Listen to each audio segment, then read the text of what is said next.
শুধু হাদির নিরাপত্তার প্রশ্ন নয়, এটা যারা গণ অভ্যুত্থানে অংশ নিয়েছে তাদের প্রত্যেকেই কিন্তু নিরাপত্তা সংকটে আছে। আমাদের দল মত ভিন্ন হতে পারে, আমাদের ব্যানার ভিন্ন হতে পারে, কিন্তু জুলাইয়ের প্রশ্নে, বাংলাদেশের প্রশ্নে আমরা ঐক্যবদ্ধ। এটা কোনো বিচ্ছিন্ন ঘটনা হিসেবে আমাদের কাছে মনে হচ্ছে না।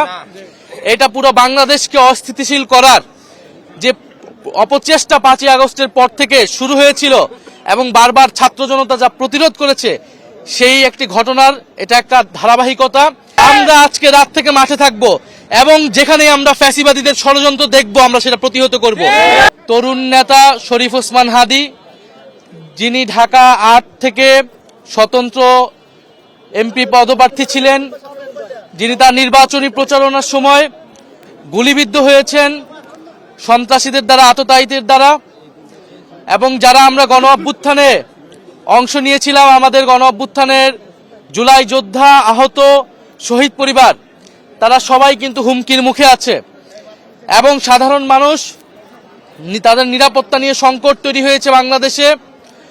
বাংলাদেশে আওয়ামী লীগ, ফ্যাসিস্ট পতিত আওয়ামী লীগ একটি সিকিউরিটি থ্রেট বাংলাদেশ রাষ্ট্রের জন্য, বাংলাদেশের জনগণের জন্য। আমরা দেখেছি যে হাদি ভাইয়ের অবস্থা অত্যন্ত সংকটাপন্ন এবং আমরা আশঙ্কা করছি যে এই ঘটনার পিছে বড় কোনো ষড়যন্ত্র আছে, কারণ গত কয়েকদিন ধরেই এটা কোনো বিচ্ছিন্ন ঘটনা হিসেবে আমাদের কাছে মনে হচ্ছে না। এটা পুরো বাংলাদেশকে অস্থিতিশীল করার যে অপচেষ্টা 5ই আগস্টের পর থেকে শুরু হয়েছিল এবং বারবার ছাত্র জনতা যা প্রতিরোধ করেছে, সেই একটি ঘটনার এটা একটা ধারাবাহিকতা।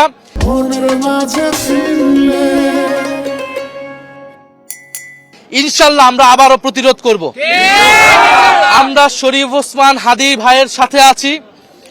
ওনার যে জুলাইয়ের স্পিরিট, আমাদের সেই স্পিরিট আমরা প্রত্যেকে ধারণ করি। আমাদের দল মত ভিন্ন হতে পারে, আমাদের ব্যানার ভিন্ন হতে পারে, কিন্তু জুলাইয়ের প্রশ্নে, বাংলাদেশের প্রশ্নে আমরা ঐক্যবদ্ধ। আমরা জুলাই বিপ্লবীদের প্রতি আহ্বান জানাই, আমরা ফ্যাসিবাদ বিরোধী সকল রাজনৈতিক পক্ষের প্রতি আহ্বান জানাই, ঐক্যবদ্ধ হন। আমরা ঐক্যের ডাক দিচ্ছি, আহ্বান জানাচ্ছি, এবং এই ষড়যন্ত্রের পিছে, এই হামলার পিছে, এই গুলির পিছে যারা দোষী, তাদেরকে অবশ্যই আগামী 24 ঘন্টার মধ্যে তাদেরকে গ্রেফতার করতে হবে। এই স্বরাষ্ট্র উপদেষ্টাকে গ্রেফতার করতে হবে, নির্বাচন কমিশনকে তার জবাব দিতে হবে, বাংলাদেশের প্রতিটি নাগরিকদের এবং জুলাই যোদ্ধাদের নিরাপত্তা নিশ্চিত করতে হবে।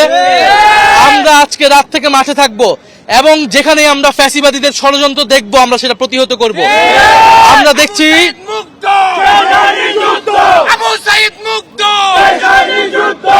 আমরা দেখছি প্রশাসনে ষড়যন্ত্র করার চেষ্টা করা হচ্ছে, আমরা দেখছি কোর্টে জয় বাংলা স্লোগান দেওয়া হচ্ছে, আমরা দেখছি বিশ্ববিদ্যালয়গুলোতে আওয়ামী লীগের টিচাররা গোপনে ষড়যন্ত্র করার চেষ্টা করতেছে, মিটিং করতেছে। আমরা কোনো দলমত দেখব না।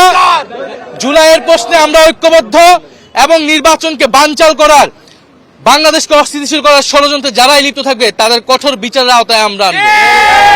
আমরা তার শরীফ ওসমান হাদির সুস্থতা কামনা করি, আল্লাহর কাছে দোয়া করি, প্রার্থনা করি, এবং সরকারের কাছে আমরা জানিয়েছি তার সুস্থতার জন্য, চিকিৎসার জন্য সর্বোচ্চ ব্যবস্থা যাতে নেওয়া হয়।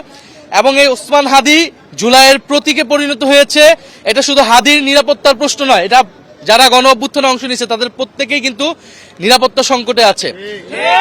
আমরা সরকারকে আহ্বান জানাবো, দ্রুত বাংলাদেশের জনগণের নিরাপত্তা প্রদান করুন এবং আমরা যারা গণ অভ্যুত্থানে ছিলাম আমরা সকলে যাতে ঐক্যবদ্ধ হই।